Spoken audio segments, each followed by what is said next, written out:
그래서 시린 증상이 단순 마모 때문인지 아니면 치료를 빨리 받아야 되는 질환인지 알아보는 방법을 한번 알려드리도록 하겠습니다.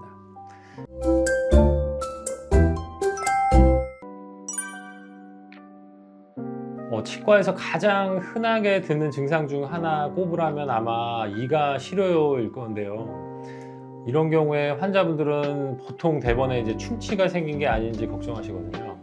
그런데 다행인 것은 충치 때문에 시린 경우는 생각보다 드물다는 거예요. 놀랍게도 오히려 찬 거의 시린 증상은 거의 대부분 이것 때문에 발생하게 되죠. 치아를 만약 뽑아서 보게 되면 생각보다 이제 길어서 놀라는 환자분들이 굉장히 많으신데요. 치아는 전체적으로 보면 이렇게 머리, 목, 뿌리 세 부분으로 이루어져 있고요. 그 중에서 여기 잇몸과 치아가 만나는 부분, 치아의 목에 해당하는 이 부위를 저희가 치경부라고 하거든요. 그림을 잘 보시면 치아를 감싸고 있는 범랑질이라는 부분이 보이실 거예요.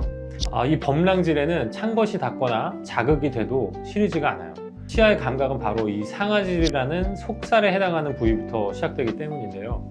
그런데 이 치경부는 보시다시피 범랑질이 굉장히 얇아지는 부분이거든요.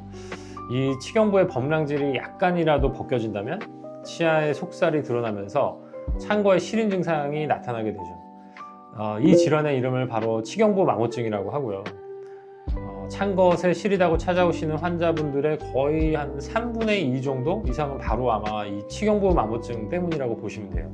그러니까 찬 거에 시리다고 무작정 충치 치료나 신경 치료를 받으시면 안 되고 가장 먼저 치경부 마모증이 있는 건 아닌지 의심해 봐야 되는 거죠.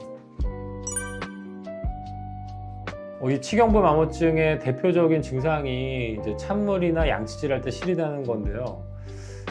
유사한 증상을 유발하는 다른 증상들 중에는 이제 빨리 치료를 받아야 되는 경우들도 있거든요. 그래서 시린 증상이 단순 마모 때문인지 아니면 치료를 빨리 받아야 되는 질환인지 알아보는 방법을 한번 알려드리도록 하겠습니다. 일단 찬 거에 시린 증상이 생기면 본인이 정확한 위치를 알기가 어려운 경우들이 많아요.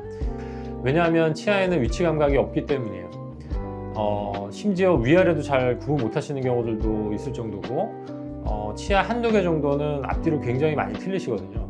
그래서 일단 찬 거에 시리다고 의심되는 치아에 잇몸과 치아 사이에 손톱을 이렇게 집어넣어 보세요. 다른 치아들과 다르게 홈이 파인 게 느껴지면서 손톱으로 건드린 부분이 시큰하다면 찬 것에 시린 이유가 바로 치경부 마모증 때문일 확률이 매우 높습니다. 치경부 마모증은 다행히도 이제 급하게 치료를 요하는 질환은 아니고요. 충치처럼 세균 감염에 의해서 빠르게 치아가 망가지거나 금간치아처럼 치아가 점점 갈라지거나 하는 건 아니기 때문이거든요. 하지만 이제 너무 시리거나 패인 정도가 너무 심하면 마모된 부위를 충전하는 치료를 받는 것이 좋습니다. 보통 이 치경부 마모증 생기는 이유를 치과에서는 대부분 칫솔질을 옆으로 해서 생긴다 이렇게 말씀들을 많이 하는 걸로 알고 있어요. 하지만 이건 이제 반은 맞고 반은 틀리는 설명인데요. 만약 저 설명이 맞다면 칫솔질을 옆으로 하는 사람들은 모든 치아에 치경부 마모증이 생겨야 맞거든요. 그런데 보통 치경부 마모증은 모든 치아에 오는 게 아니라 맞물리는 위아래 치아에 같이 생기게 되는데요. 이건 사실 치경부 마모증이 생기는 이유가 칫솔질에 의해서 생기는 것이 아니고 치아가 서로 맞물리는 힘에 의해 발생하기 때문이에요. 치아와 치아가 맞물릴 때 치경부에 이렇게 휘는 힘을 받게 되는데 이때 범랑질의 얇은 부위들이 미세하게 깨져나가기 시작하거든요. 치경부 마모증이 이렇게 시작한다고 보는 게 학계의 정설이고요.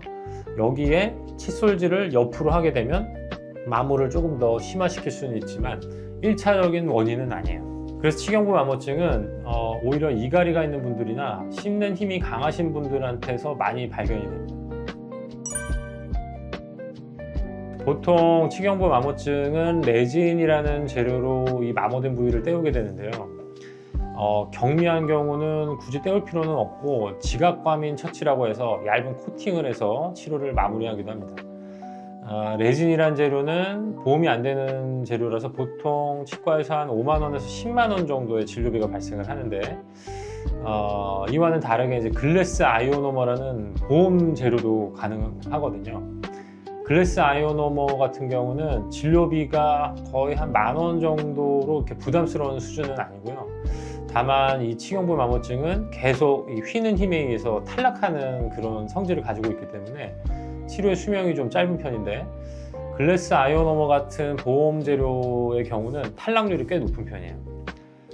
그래도 비교적 저렴한 재료이기 때문에 치료할 부위가 많은 경우에는 적용하기가 괜찮습니다.